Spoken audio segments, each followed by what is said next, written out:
Bonjour et bienvenue. Aujourd'hui, on se penche sur la transcription d'une émission de radio locale, le talk show Confluence de Total Impro 2.0 du 4 octobre 2025. C'est une immersion dans la vie du grand sud-ouest parisien. Oui, bonjour. Une immersion, c'est le mot. On va essayer d'extraire l'essentiel de ces discussions. Actualité, initiative locale, culture, débat. Exactement, un vrai mélange. Un concentré d'infos et d'ambiance locale. Prêt à décortiquer tout ça ? Ah oui, absolument.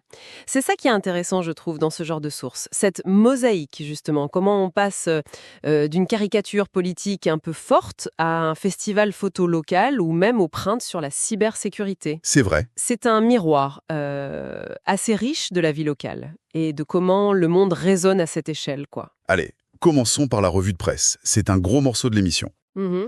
Et il y a une qui a particulièrement retenu l'attention. Celle de Charlie Hebdo.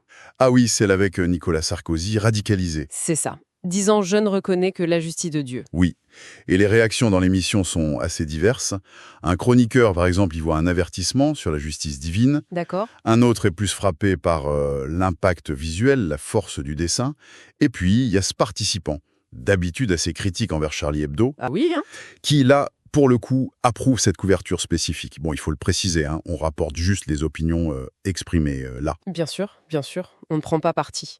Mais c'est intéressant cette diversité de lecture pour une seule image, non? Tout à fait. Ça en dit long sur la réception, sur la façon dont une image satirique, elle est décodée différemment selon chacun, selon les sensibilités. Exactement.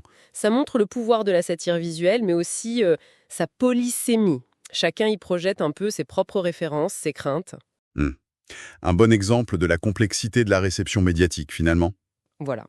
Alors, après ce focus national, l'émission revient au local. La presse locale. Oui. Il y a d'abord la newsletter Pays d'Yvelines de Christian Rouet, un historien local apparemment. Oui, qui partage des pépites sur Rambouillet, sa région.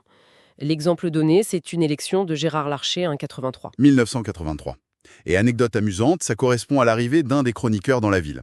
C'est ça. Le petit lien personnel. Ensuite, d'autres titres. Toutes les nouvelles. Il est question d'une tentative d'enlèvement liée aux crypto-monnaies.